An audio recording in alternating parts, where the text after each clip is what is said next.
We have a quorum as presently constituted. We have 6 out of our 7 commissioners. The 7th commissioner said he will be here, and I'm sure he will, but it is now 7 o'clock. So I will call to order the December 19, 2023 Dartmouth Conservation Commission meeting. As a result of Governor Healy on March 29, 2023, signing on a further extension for hybrid remote meeting options for municipalities, which extended that option until March 31, 2025. This public hearing is held remotely. Despite the fact that it's remote, it is accessible to the public, and they can utilize the information that was on our webpage. It's on the agenda as to how to connect into the meeting. And once in the meeting, there's a raise your hand feature. And as I always say, wave your hand if all else fails, so you may be heard. We'll have you unmuted and you can be heard. And while I was giving that introduction, our 7th commissioner came in. Good evening, Mr. Mallon. Good evening. Merry Christmas, everyone. Thank Merry you very Christmas, much. Rich. Christmas, Richard. Same to you. So we have our full complement of all 7 of our commissioners. And the first item of business is the approval of the minutes of November 28, 2023. So moved. Second. We have a seconded motion on the floor. Roll call vote. Joe, Yes. Kyle, Yes. Nat, Yes. Jim. He was here. Jim, you're muted. I think he's muted. Yes. Okay, good. Patty, Yes. Richard. Yes. So that, I'm a yes as well. That passes unanimously. Our second administrative item is the approval of the field trip reports of December 5, 2023. Make a moved. motion to approve. The seconded motion on the floor, excuse me, roll call vote. Joe, Yes. Kyle, Yes. Nat. Nat, you're muted. Forgive me. Yes. Okay, Jim, Yes. Richard, Yes. Patty, Yes. and I'm a yes. That motion passes unanimously. The third administrative item is to receive the minutes of the December 5, 2023 meeting. So moved. Second. Second. Seconded motion on the floor. Roll call vote. Joe, Yes. Kyle, Yes. Nat, Yes. Jim, Yes. Patty, Yes. Richard, Yes. and I'm a yes. That motion passes unanimously. We're now moving on to our field trip reports. The first is a request for a certificate of compliance, DEP file 15-2598, RCC 23-58 from Leonel Medeiros to remove unauthorized fill and stabilize a buffer zone slope on land described as map 77, lots 68 and 69. It's also known as 275 and 281 High Hill Road.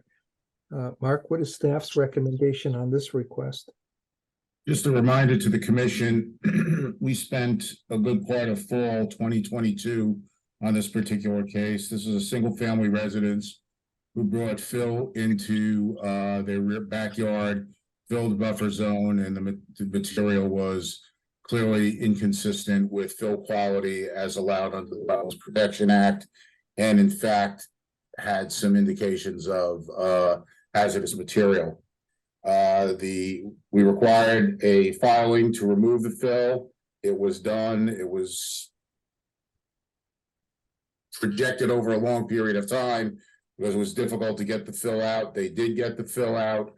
The buffer zone has been completely stabilized, and staff is recommending a complete certificate of compliance. Thank you. Does any commissioner have any question? Seeing none, I'll entertain a motion to issue a complete certificate of compliance. So moved. Second. We have a seconded motion on the floor. Roll call vote. Joe, Yes. Kyle, Yes. Nat, Yes. Jim, Yes. Patty, Yes. Richard, Yes. and I'm a yes. That motion passes unanimously. The second field trip report, excuse me, is also a request for certificate of compliance. It's on DEP file 15-2358, RCC 23-59. It's from Robert Pyers to place a driveway across a bordering vegetated wetland on land described as map 169, lot 195. It's on Berkshire Street. Mark, staff's recommendation on this request. Yes, this is going to be a combined presentation for this particular case and the next case for 2359. This is, I got to go back about 5-6 years. A notice of intent was issued under file number 2358 to allow for a wetland impact for a road crossing to access this particular lot for a single family home development. There was a requirement for wetland replication. The wetland impact took place. It took several years and I think 2 extensions, if I remember correctly, to get the wetland replication done. At no time was any work done to construct a single family home. So in essence, a wetland impact took place. A replication was done for the purposes of land development, which is allowed, but land development never happened. The roadway has been put in. It is stable. The wetland replication has been put in. It appears successful. However, the house has not been built. I'm in a quandary because the house was the purpose for the impact, which was the purpose for the replication. Therefore, what I'm recommending to the commission is to recommend a partial certificate of compliance with a condition to file an after the fact notice of intent for the single family home to be developed to justify the impact and the mitigation. In the letter which you were copied on from South Coast Engineering, they clearly understand that another filing has to take place. I don't know that we can give a complete certificate of compliance. If the commission feels otherwise, I'm willing to listen, but at this point, we have a wetland impact and replication for no particular reason. So let me see if I got this straight, because I'm not sure I do. So they went ahead and they had an impact in the wetland, so they put in their driveway, but they put in the driveway anticipating they're going to build a house. They never built a house, but we have a driveway to nowhere? Basically, yes. Okay. To two construction sites, because this driveway also is to access the second, the 2359, which is the next field trip report. The replication's been done. I mean, one could argue that, well, there's no net loss. I'm not sure I quite agree with that. A wetland was impacted to gain access to lots for a particular gain benefit of use. That benefit of use has not been realized yet. And we have a wetland impact and we have a wetland replication, which appears successful, but is not the original wetland and, is not the natural wetland condition. So I've never had to deal with one like this. Usually the end product is constructed in a timely fashion. There have been issues and there's going to be property transfers and things of that nature. So at this point, I just am very reluctant to issue a complete. I'll issue a partial so that they can transact real estate, but How much time is left on their order of conditions in order to construct this home? I think both of them have expired. Okay. And because I'm a little, I hear what you're saying and I get it. I'm a little troubled by saying we can't close these out completely unless you build a house, because not only do they have to refile here, but there may be some economic or other reasons why they didn't build the home. I mean, it's possible that money was a factor or interest rates on loans were factors. I don't know. It's a very interesting dilemma. I'll say that. It's the first time I've heard of it. Yeah, this is an odd one, you know, and, I don't know how you issue a complete certificate of compliance when the work that was supposed to do for the total purpose of the filing, the wetland impact and the replication were a convenience to complete the work. And the convenience was done, but the work was not. No, I completely understand your logic. Do any commissioners have any questions? I've already asked mine. I'm just not sure. Are we thinking of issuing a partial certificate of compliance and then That's my recommendation. and then assuming either the applicant decides to build later if they continue to own, or if they sell the property, does the new owner, if it's expired, don't they have to come back in for another NOI? Yeah, they have to, but they can't, we can't accept an NOI with an expired open NOI, order of conditions. I mean, we have to close things out somewhat, and it's to the degree of how we close them out.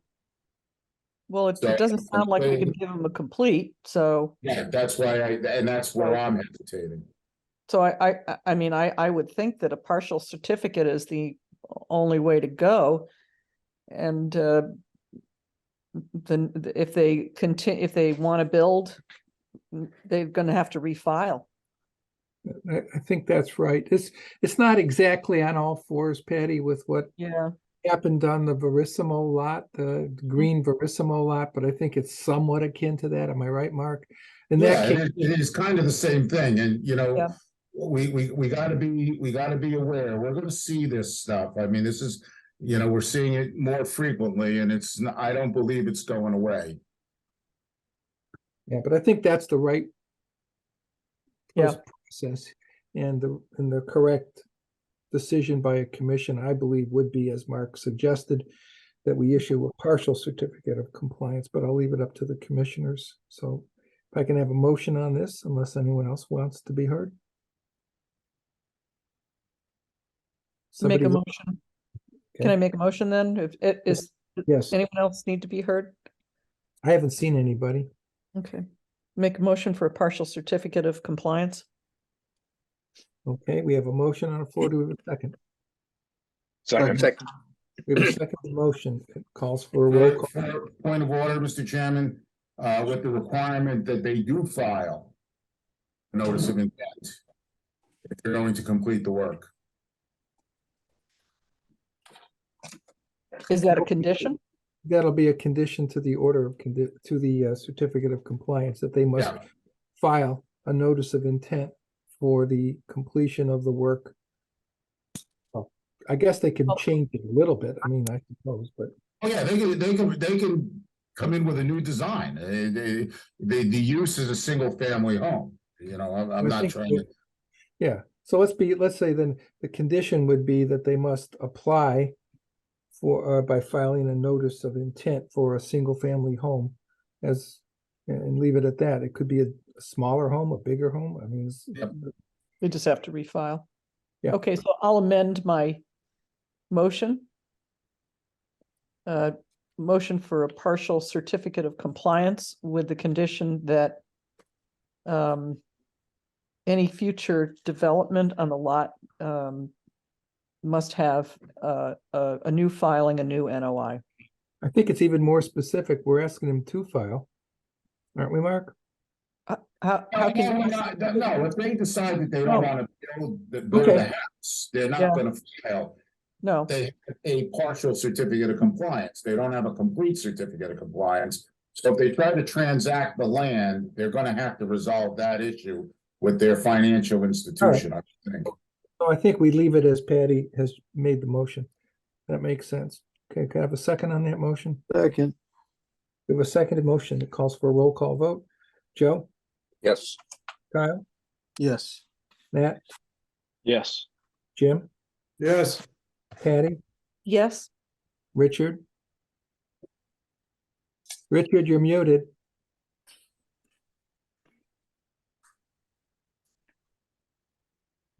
Yes. And I'm a yes. That motion passes unanimously. The third field trip report, which is a companion to the second, is a request for certificate of compliance on DEP file 15-2359, and that's COC 23-60. It's again from Robert Pyers to extend Middlesex Avenue across a bordering vegetated wetland and in the installation of appurtenant utilities, including water and sewer on land described as map 169, lots 196 and 210. This is on Middlesex Avenue. And Mark, you've already made the factual presentation and recommendation for the previous. Does that hold for this as well? Yes, it does. The only difference between the two is the previous filing was recorded land. This particular these parcels are registered land, so we are going to need wet signatures from each commissioner. I realize it's the holidays. I will have that document ready by 10 o'clock tomorrow morning so that commissioners can come in and sign it so we can move this along. No better way of putting it. I mean, it's registered land. We have to deal with it that way. Okay, well, we have to play it as it lies, as they say. That's exactly it. So- I have a question. Yep. I just have one quick question about this. So, this is the same thing, a partial certificate of compliance, and then would we also, is it 2 lots? Is that? I'm a little confused. They're about this. combined. They're 2 lots combined under one filing. So are we gonna also do a condition that they must, Same condition. same Same condition? condition. Yep. Okay. All right. So I'll entertain a motion on this. Make a motion for a partial certificate of compliance with the condition that any future development, the applicant must file a new NOI. Okay, we have Second. a seconded motion. Roll call vote. Joe? Yes. Kyle? Yes. Yes. Jim? Yes. Patty? Yes. Richard? Yes. And I'm a yes. That motion passes unanimously. The fourth field trip report is a request for certificate of compliance, DEP file 15-2468, RCC 23-61. It's from Eduardo Macaro, I'm probably not butchering that, care of Stephen Schmiel, to construct a single-family dwelling and garage, landscaping and regrading and utilities within buffer zone to a bordering vegetated wetland. It's on land described as map Yes. 28, lot 23-5. It's 4 Stone Ledge Lane. Mark, what is staff's recommendation on this? It's kind of the same thing. Different part of town, 4 Stonebridge Lane off of Smith Neck Road. Just south of Nonquit. This was an order of conditions that was issued and work began on the construction of a single family house. I'd like to read a letter from Carl Bevilacqua, who is the engineer representing this. And the letter reads, "Dear board members," and this letter is dated December 7th. "Dear board members, a certificate of compliance is requested for the above referenced project.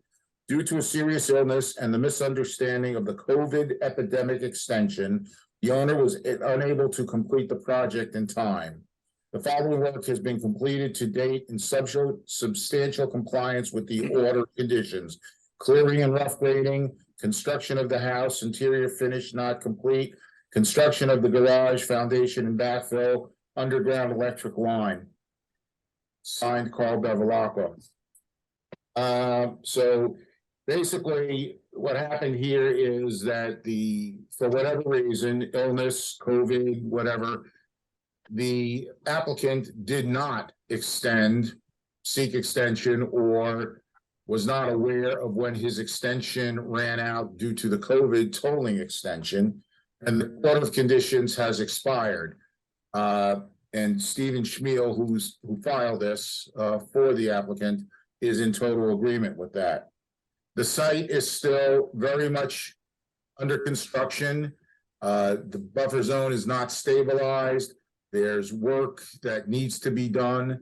And so we are in the same position here where our staff is recommending a partial certificate of compliance to get, to close out an expired open order of conditions and with a requirement to file a new notice of intent to complete all the work on the project to bring it in conformance with the previous order of conditions. It is not there yet.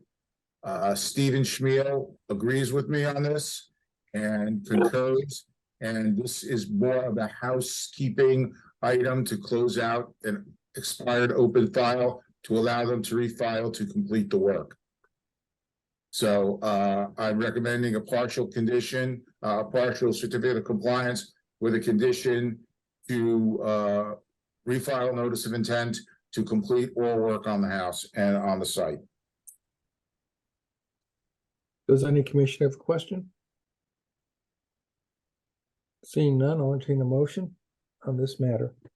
Make a motion for a partial certificate of compliance with the condition that the applicant file a new NOI to complete all work on the house and the site from the previous order of conditions.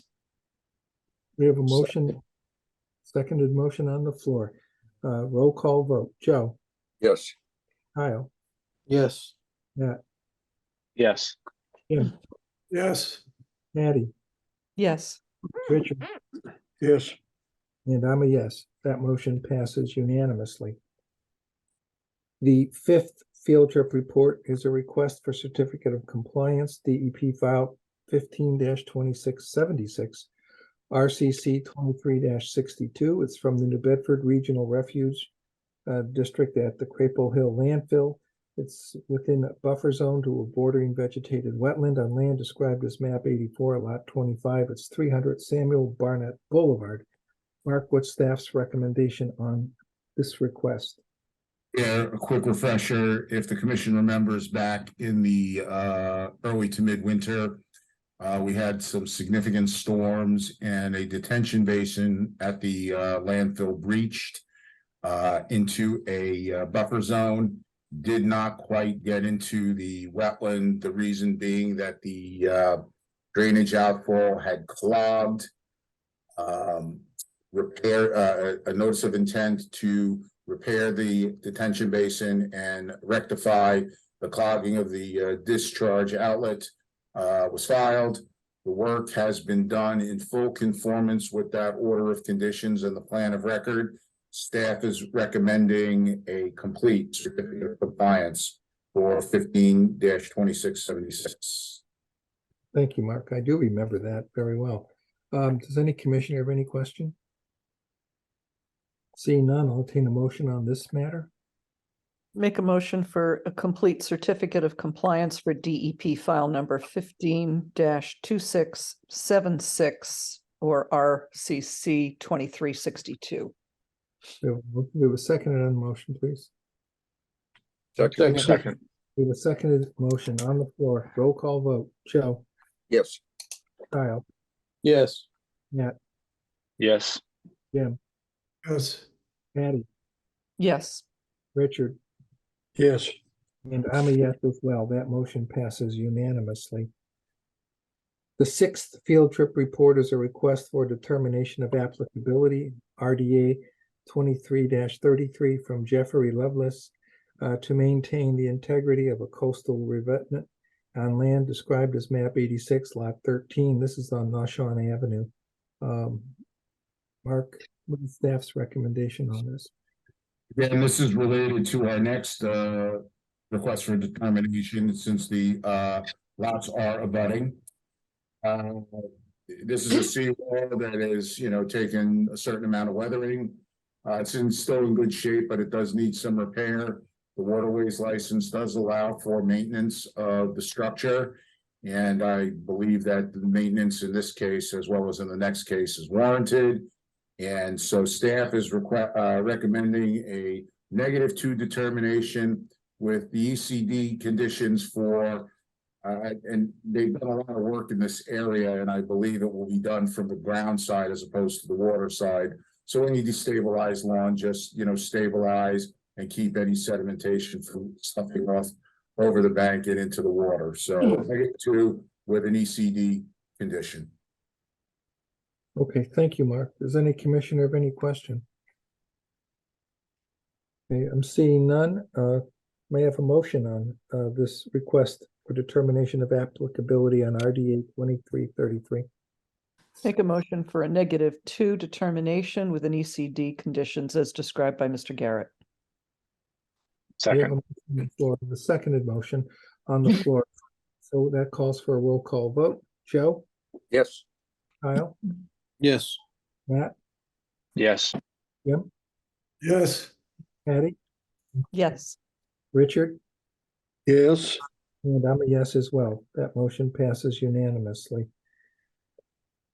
We're moving on to the seventh field trip report, which, as we just heard, is a companion to the previous request. And this is a request for a determination of applicability, RDA 2332 from Ben and Barbara Katzenstein to maintain the integrity of a coastal revetment on land described as map 86 lot 12. This is at 41 Shawn Avenue. Again, Mark, it's the same circumstances as we discussed on the Loveless matter, correct? Yes, this is the exact same recommendation. This lot is immediately north of the level slot, and actually the revetment is a continuation of the shoreline. I'll entertain a motion on this request. Make a motion for a -2 determination with ECD conditions as described by Mr. Garrett. We have a Second. motion- A seconded motion is on the floor. Roll call vote. Joe, Yes. Kyle, Yes. Matt, Yes. Jim, Yes. Patty, Yes. Richard, Yes. and I'm a yes. That motion passes unanimously. That concludes the field trip reports. We're moving on now to our public hearings. And the first three public hearings are all interrelated, as we've come to know. And I will just start with the predicate here. This matter has been before us for over a year now. There were plenty of meetings. Any commissioner who did not attend every meeting, and I don't think there were many who did, if you did not view the recording of the meetings you missed and sign a chapter 39, section 23D certificate, you're not going to be allowed to vote on these. Okay, so Mark, who do you have who would not be eligible for voting? I have not received a certificate from Joe nor Jim. Okay, I so believe each of them, according to my tabulations, missed 3 of the hearings over the course of the year.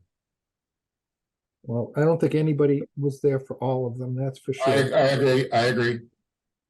So, Joe and Jim, you're not going to be able to vote on this. That leaves us with 5 commissioners, still sufficient for a vote. I'll leave it to the applicant if they want to wait for a full 7 commissioners. That might be tough. They could be entitled to that if you want, but you will need 4 out of 5 for the vote. It isn't unanimous, but you'd need to have 4 out of 5. The applicant willing to go forward on that. Yeah. Okay, thank you. So the applicant's willing to go forward. I'm gonna start with the first one, and then we'll go through our discussions. And then much like we've done in the past, I'll then read the second and third. Obviously, there's still opportunity to speak on the second and third, but rather than go through all of the same facts 3 times, we'll just do it once. Would that be fair to everybody?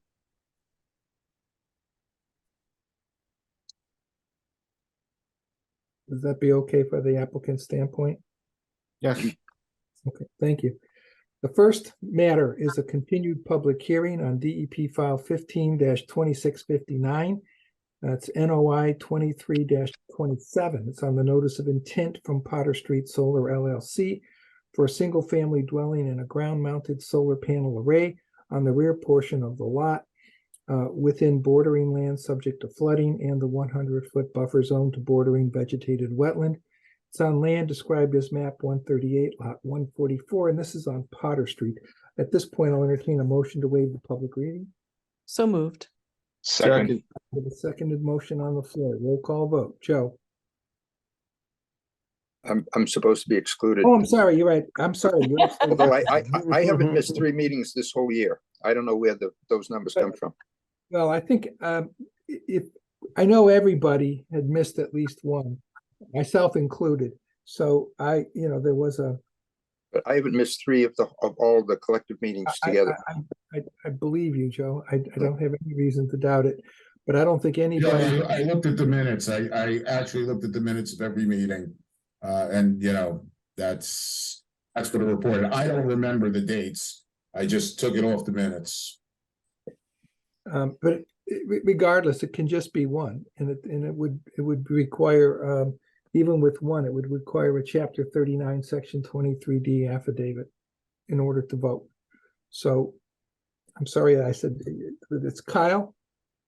On this, Nat, Yes. Patty, Yes. Richard, Yes. and I'm a yes. So that motion passes unanimously. Now, as we've usually done, I'm going to now say the floor is now the applicants. If you want to say something, you can. Otherwise, I'll just ask. No, I'll speak on behalf of the applicant. Jim Marsh for the record, for Potter Street Solar LLC. Chairman, thank you for dropping off a courtesy copy of the special conditions. You're welcome. I wanted to make sure you got it. Yeah, thank you. I do need to respond. I guess I wasn't compelling enough in my email, and markups on the draft that was provided to me by Mark. I guess I sit here and wonder why. What is the justification? I guess for the groundwater monitoring wells. Jeez. Okay, I've been tongue-tied tonight myself. The problem I see is you're charged with a jurisdiction to regulate projects that propose certain activities, and these are likely to impact resources or interests of the act or the bylaw that is protected. I don't see that in this case, where you've made a claim for protection of groundwater with respect to a project that's not going to have any impact. Not even a likely, not even a probable. It's not going to impact. I find a condition looking to monitoring unanticipated impacts or effects. It's just arbitrary and capricious. You're looking for us to sample the baseline. And what I'm confused, especially with the provision that says that you want us to put in a monitoring well upgrading. Well, the baseline's never going to change. It's going to remain pre and post construction. I mean, if any change would be shown, it would be on the down gradient wells that were installed. So that in itself, it baffles me why these provisions are in there. The other provision here, 43, it essentially tells the applicant that he has to cease and desist all activity at the property in the event that there's any solid waste or hazardous material. This regulation in itself doesn't even talk about whether that as material is reportable or whether it's actually regulated. So, we come across lead. In some sense, that's a hazardous material. We need to shut down the whole power station here for that reason alone due to this condition. Again, incredibly arbitrary. I know this is zoning, but really this is a this again is a solar project. This is an unreasonable regulation, which under zoning is prohibited from unreasonably being regulated. This type of use. I know they don't speak to general bylaws, but that's essentially what's happening here. You're precluding the installation from happening. It violates state law. Do you have a citation to that state law that's being violated? Well, That's one of doesn't 40A, like I said before, this is really dealing with zoning, but there's a push on energy, solar clean energy, which is what is proposed here. You're not, the planning boards or other boards and commissions that deal with zoning can't unreasonably regulate it unless it violates or in any sense is a health and safety risk, which it is not in this case. Again, this is a use that's really protected. It's a activity that will not disturb much below ground level, will not get to any point where it's going to impact groundwater. I just, again, this is well beyond what you guys are charged with regulating. And I thought I stated that well in the email to you. And I actually look at that. None of my suggested changes were taken. Plus, there's new additional facts that were not provided to me when we saw the draft a week or so ago. So you've left the applicant really with no other choice here. We had hoped to have some sort of dialogue, come in good faith and work with the commission, and that's not happening. I know maybe some of the other members of the applicant might want to speak. Tim, I know that you have much to say yourself, and maybe you can go ahead as well. Yeah, I mean, I really look at this condition and really it's condition 42 there. And I'm curious what Mr. Garrett is trying to protect against. Mark, are you concerned that the solar array the solar equipment is going to contaminate the groundwater? Or is it the disturbance? Is it, what are you concerned it's actually going to contaminate? Why would you ever need to have us take the power generation offline? That wouldn't be affecting the groundwater. So why would you make that a condition of the power generation would have to come offline? That's essentially how I read that condition as well, Tim. You're right. So are you concerned that the solar itself is going to contaminate the groundwater? Because then you would then every site, if that's the case, then every site that has solar, I would expect that the board would apply this condition of upgrading and downgrading well monitoring, as well as any site that has urban fill. If it's an existing condition, you're concerned about urban fill, then you should require that on every site. I just heard you grant a COC for fill that was illegally walked in that you actually just said may have contained hazardous materials. Did you require groundwater wells at that site? I mean, it seems like this is being applied very arbitrarily, and I don't understand the reasoning specifically behind, and I'd like to have an answer as to why the generation would have to come offline. Respond to your questions. Well, let me see if I can Well, out there before we get to, I'll certainly let staff respond. I just want to know, I want to get applicants' point of view here like we normally do, and then there can be a dialogue after we've heard both. So I've heard now Attorney Marsh and Mr. Cusson. If you want to say more, Attorney Marsh or Mr. Cusson, or I see Christian is here. Christian, if you want to say something on this, I'm more than happy to have you guys speak first, as we usually do, and then I'll ask Mark for his staff comments, and then there can be a dialogue between the two after that, just so everyone gets the chance to say what they want to say first. Yeah, I would just like to add, I mean, we've been working on this for quite some time. We've done everything the commission has asked for. We've done 18 test pits out on the site. You know, originally, you know, Mark questioned the zoning. We met with the building inspector. The building inspector is fine with the project. We met with the peer review. Mark questioned the design with stormwater. We met all peer review comments. They approved the project. Engineering had comments. We addressed all engineering comments. Commission wanted us to have the DEP out there, saying the site was a solid waste dump site. DEP went out there, again, witnessed our test pits.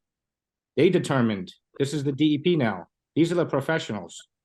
With our licensed site professional, environmental engineer on site, they determined that the site is not a solid waste dump site. So the facts should be in the condition. It's not a solid waste site. I don't see that anywhere. If you want to talk about facts. And we did test the soil on the site, and none of it's has to be reported. Otherwise, it would have been reported. The town's own Board of Health, which certainly protects the public's interest more than conservation does, put it in an email. If we're doing solar on this site, there's not even a need to do a phase 1.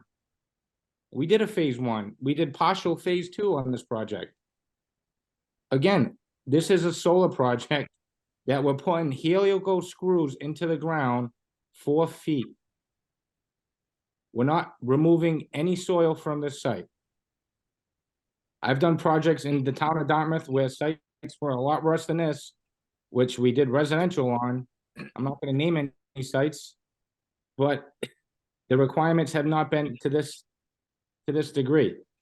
Certainly the condition here, I don't know if the town has ever put conditions on to put in monitoring wells to monitor groundwater. As far as groundwater goes, the groundwater could be contaminated from 3 miles away. Who knows what site it's coming from? If that's going to be required, the site, we can't go forward with even getting the site permitted to get funding for the site. The board leaves us there's no other direction we can go but to appeal a decision based with that condition. We tried, Mr. Attorney Marsh tried to strike a few of the conditions, and Mark came back with additional stuff that was on the list. So I don't know where we go from here, but again, I'm a little disappointed with the way it's gone, and hopefully some of the members on this commission could weigh in here and speak on behalf of themselves, because I'm interested to hear what they have to say. Thank you. Is there anyone else on the applicant's behalf that wants to? Yeah, I'd just like to add, Mr. Chairman. Mr. Chairman, I'd just like to add, you know, as a town lifelong town resident, you know, I would hope that the board would be consistent in its applying its practices across every application. This does not seem to be the case here. I think it opens the town up to, you know, legal liability, and I don't think it's the right course that the town should be taking, really persecuting one project and not applying those standards across the board. And I'll end it there. Okay, I just want to, for myself now, before I even let staff talk, I just want to be real clear. I know that one of the things that I've tried to do and always try to do is be consistent and to be fair. Okay, so when I listen to the presentation, when I look at the materials, I really look at them and I really listen, and then take a look at my touchstones, and there's 2 of them for me. One of them are the state CMRs, and the other are the town of Dartmouth wetlands bylaws. So my 2 touchstones, and I try very hard to make right decisions, regardless of who the applicant is before me, whether it's somebody I happen to know, in a social context or somebody that I might have had a quarrel with or whatever. I try to treat each application fairly, look at it with a fresh set of eyes, and not prejudge. And that's what I've done in this case, and it's what I do in all the cases. Now, there are two sets of rules. You mentioned those touchstones.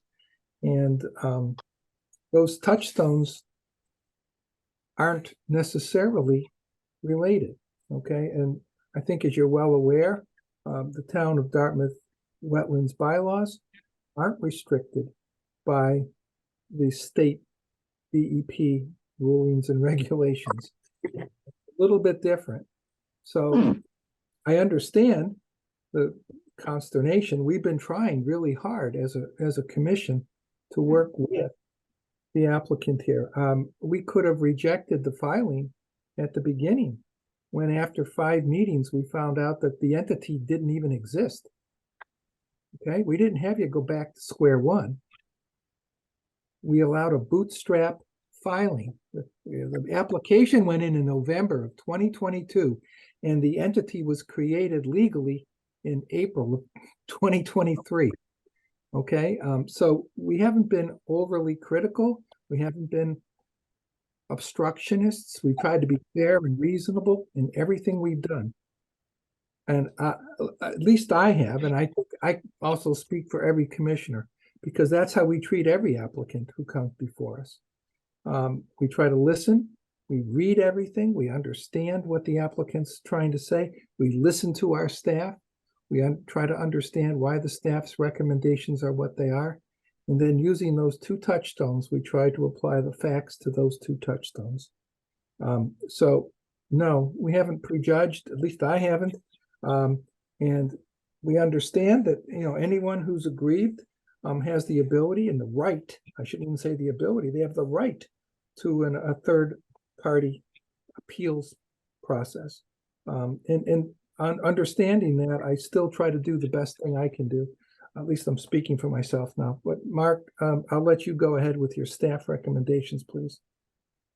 Well, simply put, staff recommendations haven't changed from the previous meeting. And I don't want to get into a personal thing here, but I have to take some umbrage with some of the things that are being said.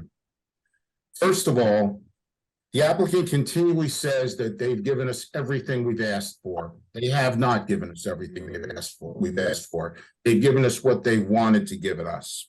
Okay, we have asked for soil samples in all of the test pits. We haven't gotten it. We have asked since the spring about groundwater sampling. That's never happened. So I listened to that comment throughout, and I'm getting tired of hearing it. It is not factual. We get what they want to give us and their interpretation as to why they're not giving us other things. So that's point 1. Point 2, there was a contradiction in the very applicant's presentation tonight. Attorney Marsh questioned why I was asking for an upgradient well. Christian, I believe it was, said, well, what if the stuff is coming from off-site? That's precisely why I'm asking for an upgradient well. If the problem is not yours by creation, then it's not yours by responsibility. You're looking at this groundwater monitoring as a punitive measure, and it's not. It's a program to monitor the construction. Once the site's in, you don't have to monitor. This is not a 10-year program. This is during the construction period to make sure that whatever you do does not impact groundwater, which is a protectable wetland value in lands subject to flooding under the bylaw. Period. There's not a discussion, and I believe the chairman concurs with me on that interpretation. Okay, my concern is what happens during construction, during the spinning of helical piles, during the placement of poles, during the trenching for subsurface wiring. Okay, those are potentially destabilizing activities. And nowhere have I been shown that these will not destabilize this somewhat uncertain fill test pit to test pit. Okay, so I think that there is latitude for asking for this. And I think it is very, very reasonable. Okay, if we find that there's a baseline and there's a big problem, well, okay, then maybe we'll know that if that problem continues through construction, it's not your problem. But you have given us nothing. We have no baseline to know what the condition is of a protectable wetland value under the bylaw. Simply put, I could go around and around in circles on this, okay? I have said, I support the project outcome. I'd like to see this project go ahead. But in good conscience, 40 years of professional environmental consulting, both in wetlands and hazardous waste, I know potential problems when I see them. I'm not saying there's a problem. I'm asking the question, let us monitor so there is no problem. Now, I think at the last meeting, somebody said this makes this project cost impractical. Well, that's an issue for the applicant. I understand that, and cost is very important. But cost practicality is not a performance standard under either the state law or the local law. We have to do our job to protect the resources that are out there. We know there's buffer zone. We know there is, in fact, land subject to land subject to flooding. I misspoke. Okay, those are protectable jurisdictional resources and regulated areas, of which groundwater protection is, in fact, a performance standard and a protectable value. That's what we're seeking to do. Once the construction is done and you're generating power 5 years down the road, hey, that's what it is. Okay, but we're talking about a short period, a short window, and it is not unreasonable for a project of potential substantial benefit to undergo. That's my take on it. You raise the zoning question. We discussed zoning and we decided that zoning was not our issue. We have not brought up zoning. I happen to think that this doesn't comply with zoning, but that's not for this discussion here. That's for the building commissioner to determine.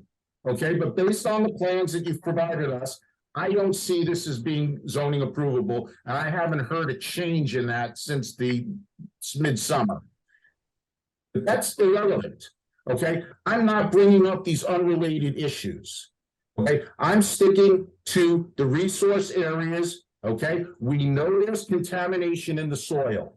You say it's not reportable? Okay, it's not reportable in the program. That doesn't mean there's not contamination there. And for those who are on the site visit with the state, okay, the state made it very clear verbally and publicly that they would not handle any of the sediment in their hands because of the PCB contamination reported in the first summary letter of July 18th of 2023.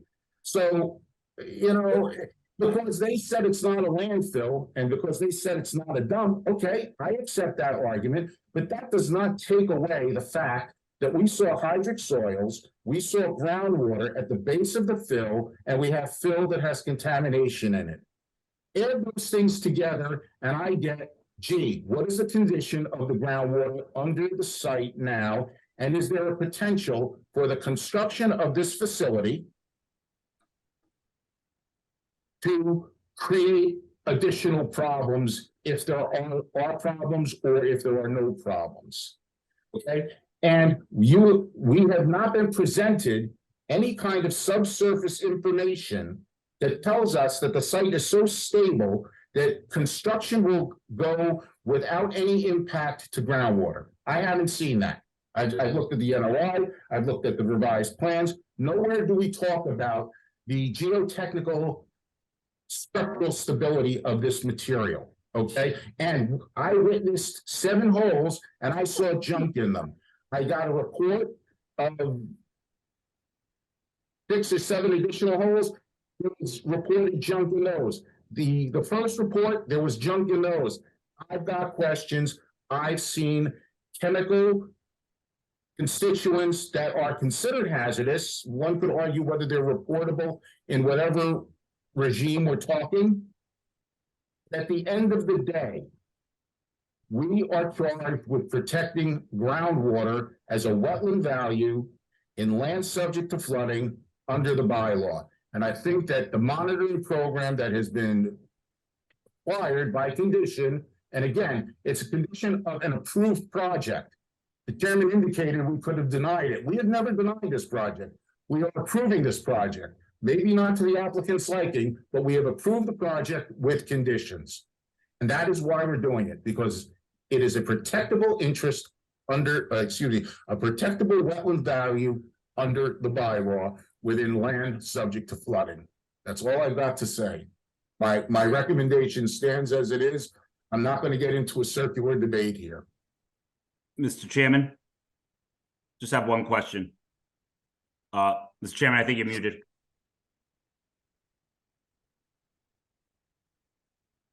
Don't know how that happened. I didn't press anything, I thought.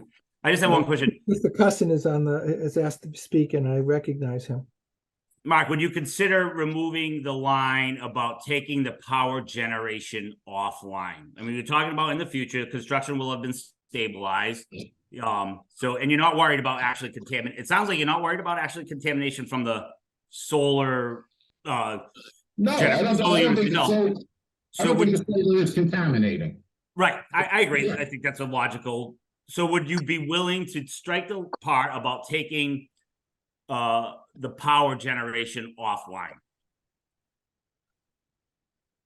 Let me, I don't mean to answer a question with a question, but I need to ask you a question. Sure. Okay. You're proposing 3 different projects. Now, in my mind, it's really one project. How it's divided in zoning is another question. I'm not debating that. Okay, Yeah. but you're gonna have a facility that's generating power from 3 separate parcels, okay? Correct. So, let's say you fully construct 144-1, and you're working on 144-2. Okay, and we discover a problem, and would you be generating power from 144-1 while another lot is being constructed? What's the construction sequencing? We're gonna be because of economies of scale and construction, we're gonna construct all the projects at one time, and they would all go online within the witness test would probably be all the same day for all 3 projects to be turned on online. Okay, so it's not gonna be a phased turn on. Okay. No, so- because, we're gonna be out there, we have this machine to drill in the screws, right, in the ground. You wanna get economies of scale and just go right through the site and do that construction. So they'll be all. I get that. Turn it down. Can I interject here? Because I just have a quick question myself. So if I understood your question, Mr. Cusson, you asked whether or not on condition 42B, it could strike the language which says that if the well sampling shows impacts that exceed regulatory thresholds, all on-site activity and power generation, I think is probably the words that you were concerned with, should be taken offline until the impact is identified and remedied. Would it be more acceptable to say that all on-site activity and power generation shall be taken offline unless the impact is identified and remedied in a reasonably prompt fashion? Or we can even put some other language in there. So in other words, it's just if you don't do anything. Would that be acceptable? Yeah, we're not looking for a way to just skate it, right? We're just saying, I get it, and I'm trying to figure out a way we can like, protect our. can we keep value. generating power? I from my standpoint, Yeah, I mean, I'm trying to work with you guys so that because I understand your point, which is, hey, if you find something wrong and we got to stop generating power, that might even have an impact on our ability to do the remedy. So I kind of get that. Okay, I kind of get that. So I'm just wondering if we wordsmith this a little to say that it'll be taken out offline instead of saying until, and say unless the impact is identified and remedied. And I use the term reasonably prompt fashion. I don't know how long that would be. We could put we can put a time frame in there. I just don't want to have a thing sitting Yeah, I out. mean, you know, some sort of language that says we'll diligently pursue, you know, something. I mean, most likely the impact's going to be coming from off site anyway. So that most likely we would, you know, pursue something, you know, as long as, you know, we're not looking to just sit by, you know, we're not looking at as this is just used to sit by the sideline, right? So I agree. It's as long as we're diligently, you know, we can still generate while we're diligently pursuing it. I mean, I don't even know if it's acceptable, but it's a thought to maybe make it more acceptable that we can continue to generate power while we're resolving the issue or working through whatever that issue might be. I mean, you know, the remedy might just be simply going to do some more testing. I don't know. You know, who knows what that might be? We don't know what it could be, but Yeah, well. that we would actually just continue to take power as we diligently pursue a resolution with Mr. Garrett for a positive outcome, something. And then my follow up to that is, Mark, you know, I know we're talking about one. I think you said one upgrading well and two downgrading wells. I think is what it said. Right. I believe, correct? Is Yeah. so? We're talking about one project now, but so is that? Are we talking about like? Can we do one well? You know, are we talking about 3 wells for the entire project, or are we talking about 9 wells? 3. So three wells for all 3 projects, basically. Yes, and that's why I have 2 down gradients. Because I have them spread across the lower end, and I cited the test pits. Okay, so it is only 3, Okay. and it's not 3 per parcel, no. No, they were actually specified in the proposal that the ground sampling test pits would be at certain locations. And looking at this, he's talking, so the locations would be near test pit 23-2, that's on map 138, lot 144-2, and 2 along the down gradient edge of the fill edge, 1 proximal to test pit 23-9, and a second proximal to test pit 23-5. And then it says selected locations will be subject to the approval, but so there's 3 test pits that were mentioned. And these conditions wouldn't be, they'd be duplicate for the other 2 if approved. So those are the 3 test pits, 3 for the entire project. Entire project. I mean, if you could work some language out, I mean, I don't know that it's still a hard pill to swallow, and we have to do a lot of research, but I mean, certainly the language where the project comes offline is basically, you know, there's no choice for us at that point in time. If we could get rid of that language or soften that language somehow so that we can continue to generate power, it makes it more, maybe more doable. To I add to gotta what tell Tim, sorry, Chair, I just was gonna say, to add to what Tim's saying too, that sort of carries into 43, where we're also shutting down the operations. Yeah. And I would suggest, if this is okay with the chair and the rest of the commission, to work with Mark to come up with approved language, or language that he thinks would be satisfactory to the commission. Can I make a recommendation? I'm willing to offer this. I'm stupidly sacrificing myself here. But what I'd be willing to do, because I know Attorney Marsh's office is a couple of floors below mine. So, Mark, I'm willing to sit down with Attorney Marsh and you at my office, so we have a place where we can sit down and hash some things out that might be approved, that might be acceptable, that to everybody, and then have this presented to the commission. Because rather than doing it a series of emails, we might get to the bottom line a little faster if we're all together. I agree with your suggestion. No, I think it's a great idea. I have no problem with that. Obviously during the holidays is a little tough. I am taking a few days off, but I'd be willing to sit down at your convenience, both you and Attorney Marsh. And I would also say that, Tim, I hear what you're saying about shutting down operations. And again, my concern is mostly about construction. The potential destabilizing activities, and I underscore potential because I don't know if we know. If any of us know? So I could certainly be willing to get rid of the language about shutting down power generation, because it sounds to me like construction's gonna happen, everything's gonna be tested. We get that we do a groundwater monitoring, that's fine, whatever the case may be, okay, fire it up, let's go. And that the project goes off. Exactly. Yep. I mean, I'm certainly, I don't have a final answer to that, but I'm certainly willing to look at that language. What I'll do is, Attorney Marsh, tomorrow I'll look through my calendar, and I'm thinking next week, like on Wednesday or Thursday would be okay, and then after the new year, but Wednesday or Thursday of next week, I want to look at my calendar first though, before I commit. So I'll send you an email and mark of times. And I'm next week, I'm only in on Thursday. okay, so I'll try to So find. that limits me. I understand time is critical. I'd rather do this after the new year. I think that for everybody's sake, I don't know that we could muster before. I'd be available at any time, pretty much any time after the new year. I'm not,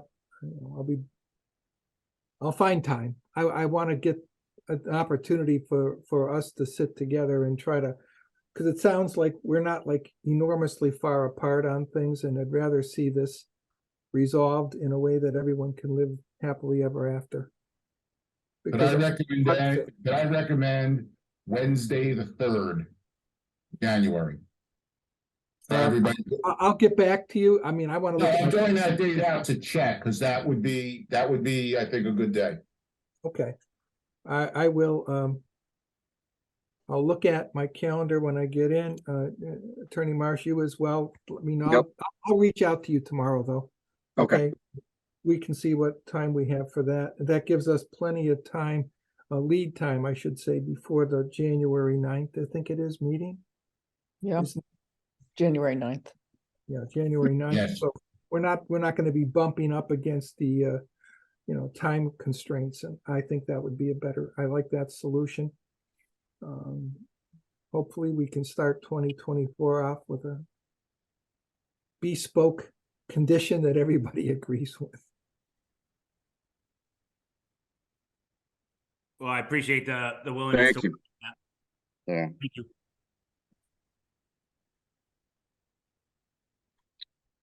So, oh, by the way, I didn't mean to limit it, but so Tim, you'd be invited. Christian, you're invited, and any commissioner that wants to attend, obviously. Well, let's be. Oh, no, we can't do that. We On the can't do commissioners, that. because that's violation of open meeting law. It is. It is. I'm sorry. I disinvite you, commissioners.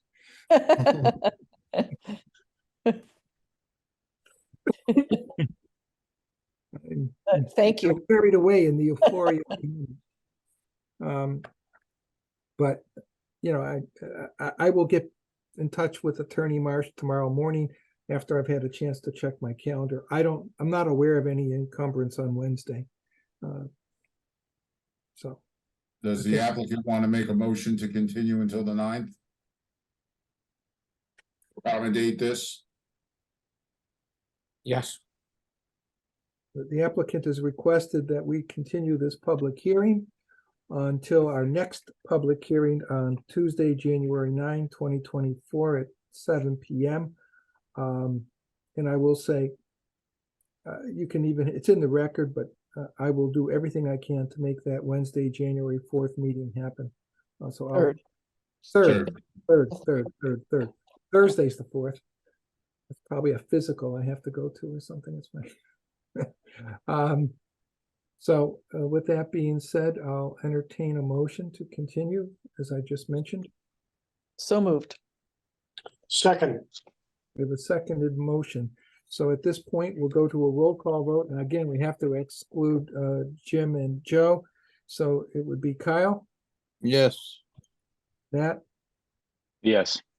Patty, Yes. Richard, Yes.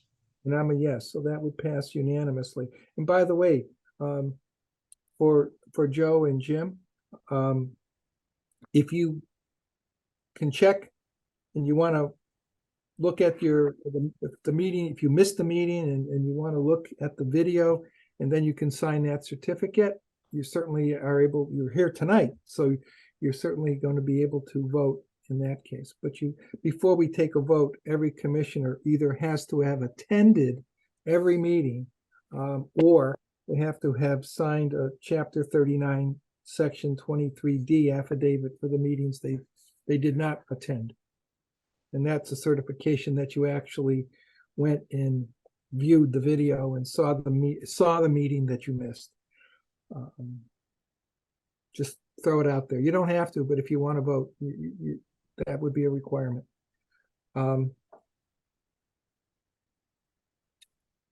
So that being said, I managed to misplace my agenda. I threw all my papers around here, so hold on a second, and I'll find it. Here it is. So we're going to move on now to the second of these three public hearings. And this is continued public hearing, DEP file 15-2660, NOI 2325. It's on the notice of intent from Potter Street Solar LLC for a single-family dwelling and ground-mounted solar panel array on the rear portion of the lot within bordering land subject to flooding and the 100-foot buffer zone to bordering vegetated wetlands. It's on land which is described as map 138, lot 144-1. It's on Potter Street. I'll entertain a motion to waive the reading. So moved. Second. A seconded motion, roll call vote. Kyle, Yes. Matt, Yes. Matty, Yes. Richard, Yes. and I'm a yes. That motion passes unanimously.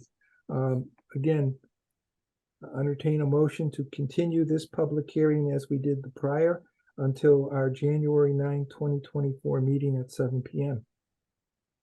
So moved. Second. We have a seconded motion. Roll call vote. Kyle, Yes.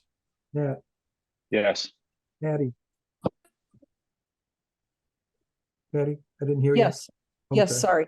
Sorry. Okay, Richard, Yes. and I'm a yes. That motion passes unanimously. Our third public hearing is a continued public hearing, DEP file 15-2658, NOI 23-26. It's on the notice of intent from Potter Street Solar LLC proposing a ground-mounted solar panel array on the rear portion of the lot within bordering land subject to flooding and the 100-foot buffer zone to bordering vegetated wetlands. It's on land described as map 138, lot 144-2. It's on Potter Street. Entertain a motion to waive the reading. So moved. So moved. Second. We have a seconded motion on the floor. Roll call vote. Kyle, Yes. Matt, Yes. Matty, Yes. Richard, Yes. and I'm a yes. That motion passes unanimously. I'll entertain a motion now to continue this public hearing as we did the first two until our Tuesday, January 9, 2024 meeting at 7 p.m. So moved. Second. Seconded motion on the floor. Roll call vote. Joe, I'm sorry, Kyle, Yes. Matt, Yes. Patty, Yes. Richard, Yes. and I'm a yes. That motion passes unanimously. And Jim, I will reach out tomorrow after I check my calendar, okay? Sounds good. Thank you so much. Everyone have a happy holiday. Thank you. Thank you. Thank you. Happy holiday. Our fifth and final public hearing is a continued public hearing, DEP file 15-2697, NOI 23-36. It's on the notice of intent from Rockland Farm Lane LLC for the construction of a new single-family home, driveway, in-ground pool, and appurtenances within bordering vegetated wetland, the 100-foot buffer zone, and within land subject to coastal storm flowage. It's on land described as map 118, lot 132. It's on Rockland Street. I'll entertain a motion to waive the reading. So moved. Second. We have a seconded motion. Roll call vote. Joe, Yes. Kyle, Yes. Yes. Jim, Yes. Patty, Yes. Richard, Yes. and I'm a yes. That motion passes unanimously.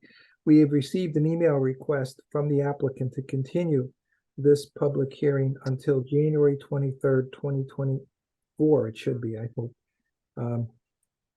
The revised upcoming meeting schedule says see discussion items, but apparently that's going to be our second meeting in January, is January 23rd. Before we do that, we have a decision to make on the schedule. We had listed January 23rd as the meeting at the tail end of the last revision 6 months ago. And in looking at the schedule, we had kind of, because of town meeting and certain holidays, we had gotten into kind of a 1-3 week, and we're really a 2-4 week. So the proposed schedule that we're going to discuss later should have on it, you know, I took the wrong schedule with me, but it should be, oh no, excuse me. I have the right schedule. We adjusted the schedule to January 30th, and then the following meeting would be February 13th.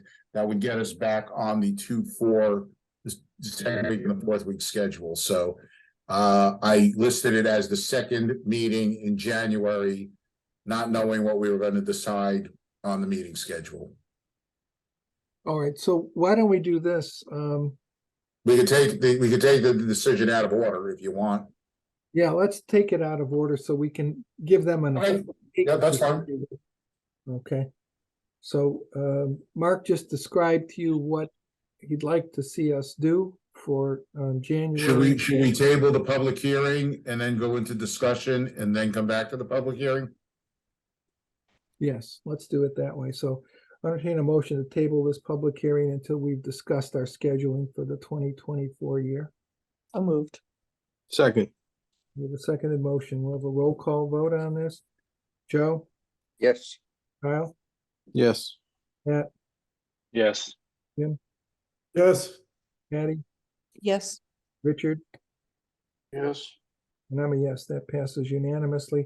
So we've tabled public hearing number 4 so that we can now discuss our upcoming 2024 Conservation Commission scheduling. Mark, you had given us some idea of what one of the difficulties was and one of his solutions. So if you want to elaborate, Mark, please do so. Not really. I mean, you know, we're good through January 9th. That works because we straddle the holidays. We are tonight is not the 4th Tuesday, it's the 3rd Tuesday. So we will extend out to January 9th, which we've already continued hearings to, which is fine. And then from there on, it's January 30th, February 13th, February 27th. We have avoided out the vacation week. March 12th, March 26th, April 9th, April 23rd, May 14th, May 28th, June 11th, June 25th, July 9th, and July 23rd. And I also checked with the town clerk. We're not going to be in conflict with Springtown meeting, as I understand it. Does any commissioner have any questions about that proposed scheduling? I don't see any, so I'll entertain a motion to adopt the scheduling as articulated by Mr. Garrett for 2024. Moved. Second. Seconded motion, roll call vote. Joe, Yes. Kyle, Yes. Nat, Yes. Yes. Patty, Yes. Richard, Yes. and I'm a yes. That motion passes unanimously. Now reopen the public hearing number 4, which is the continued public hearing, DEP file 15-2697, NOI 23-36, notice of intent from Rockland Farm Lane LLC for the construction of a new single-family home driveway, in-ground pool and appurtenances within bordering vegetated wetland, 100-foot buffer zone, and within land subject to coastal storm flowage, and on land described as map 118, lot 132. It's on Rockland Street. We now have a revised schedule for our upcoming meetings. So the meeting, instead of being as requested by the applicant for 1/23/2024, we can give them 1/30/2024 at 7 PM. So moved. Second. Since you're taking a vote, I just want to put out a fact here. This is becoming very habitual with a few of our consultants. They file prematurely and then we continue and continue and continue without revisions. I mean, the Potter Street's one example. This is another, happens to be the same firm. We're not getting any revisions. We sit, we occupy space, and we push other people beyond because we have public hearings. I don't know what the commission's pleasure is on this. I'm not making any suggestion, but how many more continuances do we make until that's enough? So I'm just raising that for you to think about. If you want to continue indefinitely, I know that's not typically your practice, but this has been now going on about 4 or 5 months, and we still haven't seen anything really new. Well, I gotta tell you, I get frustrated by that, Mark. Not as much as you do because I don't have to deal with it on a daily basis. But when I have to read these things in and see the agenda that looks like 3 pages long, and then find out that 80% of it's been continued, it's frustrating, okay? And I understand there are certainly reasons, ample reasons, that an applicant would request a continuance. But if you request a continuance to do some changes, to make some changes, do something or get a report or something that we requested, and you don't do it, and then you ask for another continuance, it's an abuse, okay? There has to be some explanation why that material didn't come in. And if it doesn't, I'd be inclined to say, why don't you withdraw without prejudice and refile? Because when you're ready, then we'll take it up. And I might only say, in my view is it's 2 strikes. So I'll do the continuances twice. That's it. Then you got to really give me a good explanation, and you got to show me that you've done work. You haven't just let the 2 weeks go by and sat on your ass and then realize, oops, it's the day of the hearing and I didn't get anything done. Doesn't work with me. I'll give you 2 opportunities, pretty much no questions asked. But after that, you're going to have to explain yourself. Is this the 3rd continuance? I haven't counted for this one. Patty, I haven't counted, but it's got to be 3rd or 4th. Yeah, I would say so. And have we received any explanation? They're not ready. They haven't gotten the plans. I mean, this is the project where they have that vertical wall in the V zone that we want to see a structural engineer certification on. They haven't gotten a structural engineer certification on it. This particular continuance that they're giving us is, oh, the architects made some changes. It's, to me, when somebody tells me the architects have made some changes, you don't have a finished product for a permit to be issued on. And I go back to what I say, and I'm speaking also from my consulting days. So these filings are premature. They occupy space and they hold space, and they don't. The applicants don't understand the impacts that they have on our side, whether it's the commission itself, whether it's the staff, making sure what's going on. We've gotten to the point where we don't even remind these people anymore. If they request it by email, I mean, I would have said they're not here. What do you want to do? And at this point, it's just very frustrating from a staff level. And I can imagine it's pretty frustrating at your level when you see the same things come up and we have nothing. We don't have any representation. We don't have any explanation. We have the ease of email, oh, let's continue it until, January 23rd or 30th, whatever the date is, and we'll get back to you. Well, okay. Mark, is there Mark, I'm sorry to interrupt you. I mean, I hear your frustration, but I think we need to think about solutions, to this. And I'm wondering, is there any way to address this in the regs? That's where it should be, Patty, and I think you're 100% right. It should be there, so we have it clear for everybody before they ask for that continuance, before they even apply, okay? And I would even go one step further, and I think we have, but Mark certainly let it be known very clearly to people, and I know he said it publicly in our meetings, but I think we should be very clear on our website and in the applications that please make sure you have completed all of your plans and you have received, before making the filing, because we're only going to give you, now, and then once we do a change on the regs, we can say we're only going to give you 2 continuances. And frankly, I can give you 2 continuances without cause. I don't even have a problem. You don't have to explain yourself. Just ask for the continuance. But after that, you better have a damn good reason. Because then Mark, right, you weren't ready to file. You filed anyway as a bookmark, and now you're going to backfill. You're going to see what other boards and commissions may tell you to do, and you're going to keep changing your plans.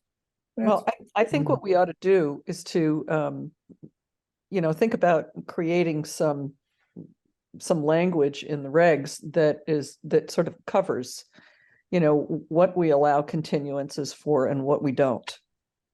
And be very clear about it. And then all we do is refer to it. I'm sorry, but we cannot continue this. You're only allowed 2 continuances without any explanation. And after that, the continuance has to be, there has to be a reason. And even if there is a reason, such as I haven't gotten my work done yet, or I haven't been able to hire the structural engineer, or we haven't been able to get that, done yet. It seems to me that we need very clear language in the regs so that we can stop this from happening, because I think from what I can see, we continue to complain about it because it continues to happen. But I think we need to address it in a way that is clear and concise, and there's no wiggle room. I'm in agreement with you, Patty. And So, I guess we're I keep hearing about it. Well- I mean, honestly, from my perspective, it's annoying that we keep complaining about it. And I think we just got to deal with it, put it in the regs somehow, and get it done. Well, I think we don't need to go to. We can change. We can make revisions to the regs at any time. we can do that on a tonight if we wanted to. We're not. We shouldn't, because we don't. We're not ready, but I think we need to create Right. language. And I do think, my view of it is, in our regs, so they're entitled to up to 2 continuances. And after that, I would say, then the applicant will either have their application denied if they're not ready to go forward, or they can withdraw without prejudice. Okay, so if they aren't ready and they're Yeah. I would just add maybe Well, any additional continuances would be at the discretion of the commission. Yeah, that's what I was gonna say. I think they all are. Environmental agent or whatever. They all are, but yeah. Any continuances at the discretion of the commission. Yeah, I think there needs to be actually clearer language, because at the discretion of the commission, they'll just say, but we haven't done this, we haven't done that, we haven't had time to do this, we haven't had time to do that. How about this, if we said something along the following lines then? Said, okay, you can get up to 2 continuances. And the meeting may be further continued at the request of the Conservation Commission. Okay, so if we're asking them for something, so we're gonna request that you continue this. Okay, so I understand why there might be reasons. I mean, if we actually ask them to do something and they do it, but then we have more things we want them to do, I can't penalize them for that, because how the hell would they have? No, But if we tell them we want you to do something and it doesn't get done for 2 months, that means that the ask, number one, it means unless they have a reason, they just got lazy and didn't do it. Okay, figuring, well, I can put this off because I can ask them for a continuance and I'll get more time, but what it also means is that the plans were so premature, they weren't fully formed. And they couldn't make those revisions that we asked for in a timely fashion. Well, that means instead of asking for 2 weeks and then 2 weeks and then 2 weeks, ask for 2 months. But maybe yeah, but I think I think, Mr. Chairman, could I make a point of order here? I don't mean to cut you off, Patty, where I think we're digressing from the hearing that we have in front of us. We are way off on this. This is a fascinating discussion and it's an important discussion. Yeah. And I think it's a discussion that dovetails from the revisions to the bylaw. I know we can do revisions to the regs, but until we see what the revised bylaw going to town meeting is, we shouldn't be dabbling in the regs. Although I agree with everything that's being said, and I have some thoughts on language myself. I think we should bring this discussion back to this particular hearing. Are we willing to continue until the 30th of January? I'd be willing to entertain a motion to continue this public hearing until January 30, 2024 at 7 p.m. with no further continuances. so moved. Second, Could I make one requested modification? What's that? Email makes it very easy. I would suggest that we would require the applicant in person that night, regardless of what they're gonna ask for. Or what their argument's gonna be. Well, I can't make somebody come. I'm telling them, you've got that meeting date. And guess what? There's no further continuances. So Okay, if you're not okay. ready to present, let us vote. That'll be a no, or Okay. withdraw. Okay, I can't make them show up, but I can certainly make this go away. So we Okay. have a motion on the floor. Do you have a second on the motion? second, Okay. So I'm gonna go with our roll call vote. Joe, Yes. Kyle, Yes. Yes. Jim, yes, Patty, Yes, Richard. yes, I'm a yes. That motion passes unanimously. Now, Mark, when you let them know that we've continued it, you can tell them, you better show up because they're gonna, I have already primed them for this. So, you can tell them that an email Yeah, I got request it. further continuance will be denied. I got it. Yep. I'm feeling like one of the judges now, right? Richard, yeah, tell me They about say it, will no you? further continuances and you say, I need a continuance. It's like, get your ass in here.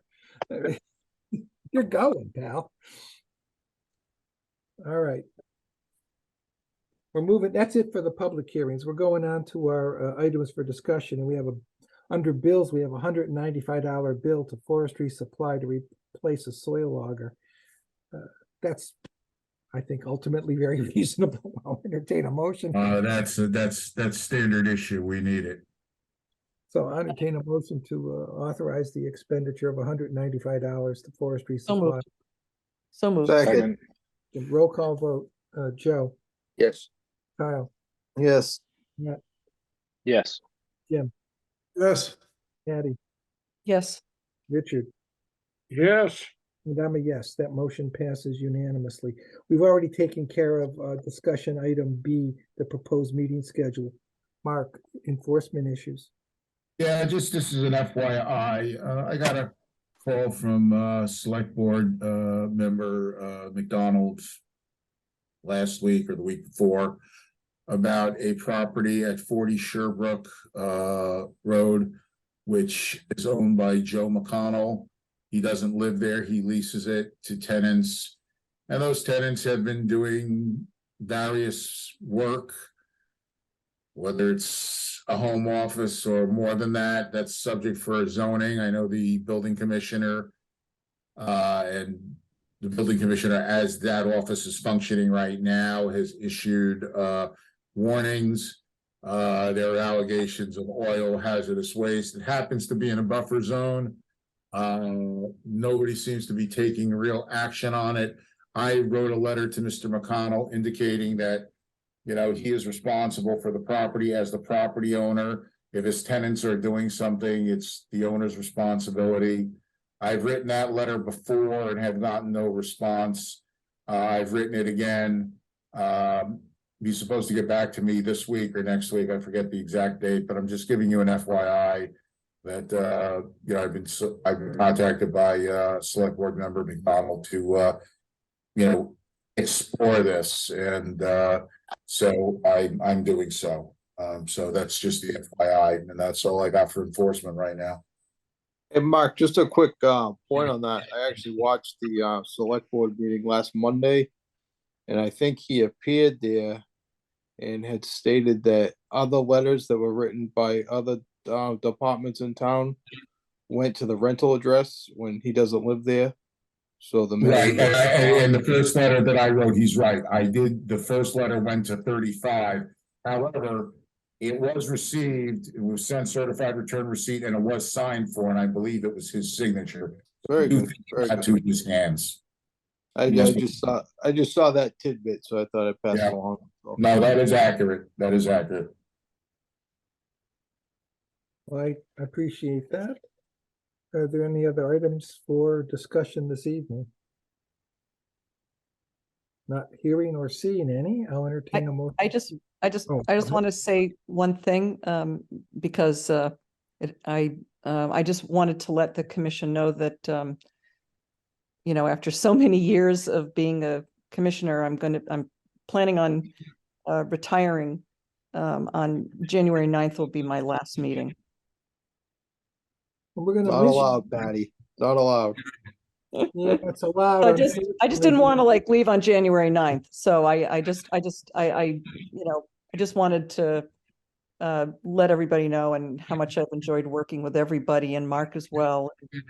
It's been a lot of years. I'm just gonna, you know, I might relax. Did you start when you were 14, I guess? I think I've been doing this for 16, 17 years. Oh, more than something that. like that. Probably more than that. Yeah, I don't know. Maybe- I was on the commission. I got on the commission after you and Richard. You're two longer, both Yeah. of you are older than I am. And I started when I was at my other law firm, and I've been with this one for 18 years. So that's about almost 20 for me.